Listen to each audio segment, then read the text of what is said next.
घरे केही नथिबा बेले कलाकना बुलाइले दुर्बृत्त।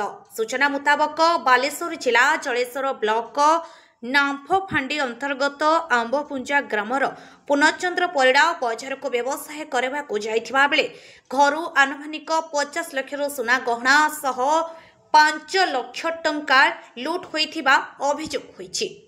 पूर्णचंद्र परिड़ा प्रत्येक दिन राति रे निकटस्थ नाम्फ बजार व्यवसाय पाई जाती। तेबे उभय स्वामी स्त्री घर व्यवसायी पाई घर बाहरी कले घर ताला पड़े।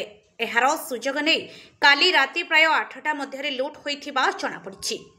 सेपटे परिवार लोके खबर पाई नाम्फफांडी रे लिखित अभियोग करबा सह 112 रे अभियोग मध्य करिसंती। तेबे अनुमानिक 50 लाख टंकार गहना सह 5 लाख टंका लुट होइथिबा परिवार लोके अभियोग करिसंती।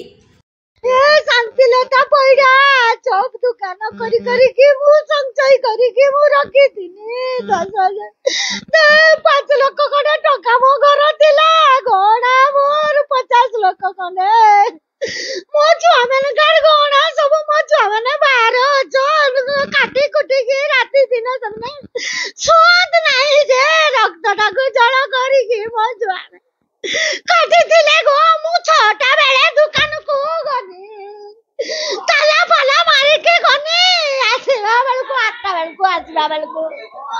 जडेश्वरରୁ मनोज कुमार भूयଙ୍କ रिपोर्ट अपराह्न लाइव।